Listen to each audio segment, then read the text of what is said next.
ಕಾಂಗ್ರೆಸ್ಸಿನ ನಿಲುವು ಹಿಂದುಳಿದ ವರ್ಗಗಳ ಬಗ್ಗೆ ಏನು ಇತ್ತು ಅನ್ನೋದು ಈ ಮೊದಲು ಹೇಳ್ತಾ ಬಂದಿದ್ದೀವಿ.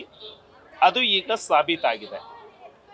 ಮಾನ್ಯ ಸಿದ್ದರಾಮಯ್ಯನವರು ತಮ್ಮ ಕುರ್ಚಿಗೆ ಯಾವಾಗೆಲ್ಲ ಆತಂಕ ಬಂದಿದೆ ಆವಾಗ ಜಾತಿ ಗಣತಿಯ ಟ್ರಂಪ್ ಕಾರ್ಡನ್ನು ಪ್ಲೇ ಮಾಡ್ತಾ ಬಂದಿದ್ದಾರೆ.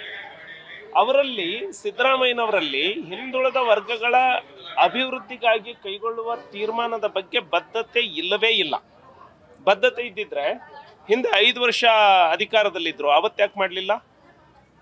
ಈ ಸರ್ಕಾರ ಬಂದು 2 ವರ್ಷ ಆಯಿತು, ಅವಾಗ ಯಾಕೆ ಮಾಡಲಿಲ್ಲ? ಇವರು ಕೇವಲ ಮೂಗಿಗೆ ತುಪ್ಪ ಸವರುವಂತಹ ಕೆಲಸವನ್ನ ಮೊದಲಿನಿಂದನೂ ಮಾಡ್ತಾ ಬಂದಿದ್ದಾರೆ. ನಾವು ಮೊದಲೇ ಹೇಳಿದ್ವಿ, ಇದು ಸಿದ್ದರಾಮಯ್ಯನವರು ಹಿಂದುಳಿದ ವರ್ಗಗಳಿಗೆ ಮಾಡುವಂತಹ ಮೋಸ ಅಂತ ಹೇಳಿ. ಅದು ಈಗ ಸಾಬೀತಾಗಿದೆ. ಕಾಂಗ್ರೆಸ್ಸಿನ ಮುಖವಾಡ ಬಯಲಾಗಿದೆ. ಹಿಂದುಳಿದ ವರ್ಗಗಳಿಗೆ ಈ ಸಿದ್ದರಾಮಯ್ಯನವರ ಆಡಳಿತದಲ್ಲಿ ಯಾವುದೇ ನ್ಯಾಯ ಸಿಕ್ಕಿಲ್ಲ. ಒಂದು ಉದಾಹರಣೆ ತೋರಿಸಿ. ಹಿಂದುಳಿದ ವರ್ಗಕ್ಕೆ ಇಂತಹ ತೀರ್ಮಾನ ಈ ಸರ್ಕಾರ ಕೈಗೊಂಡಿದೆ, ಸಿದ್ದರಾಮಯ್ಯನವರು ಕೈಗೊಂಡಿದ್ದಾರೆ. ಒಂದು ಉದಾಹರಣೆ ತೋರಿಸಿ. SC STಗಳಿಗೆ ಯಾವುದೇ ನ್ಯಾಯ ಸಿಕ್ಕಿಲ್ಲ. ಒಂದು ಉದಾಹರಣೆ ತೋರಿಸಿ.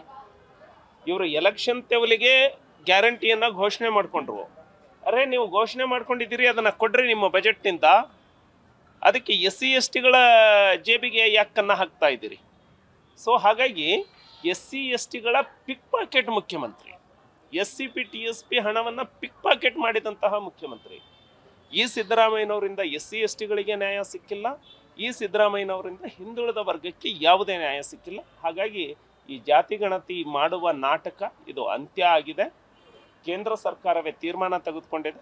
ಸನ್ಮಾನ್ಯ ನರೇಂದ್ರ ಮೋದಿಯವರು ಈಗಾಗಲೇ ಕೇಂದ್ರ ಸರ್ಕಾರ ಜಾತಿ ಗಣತಿಯನ್ನು ಮಾಡ್ತೀವಿ ಅಂತೇಳಿ ಘೋಷಣೆ ಮಾಡಿದ್ದಾರೆ. ಮೋದಿ ಅವರಿಂದ ಹಿಂದುಳಿದ ವರ್ಗಕ್ಕೆ ನ್ಯಾಯವನ್ನು ಸಿಗುತ್ತೆ ಅಂತ. ನ್ಯೂಸ್ ಫಸ್ಟ್ ನಿರ್ಭೀತಿಯಿಂದ ನಿಮ್ಮ ಪರವಾಗಿ.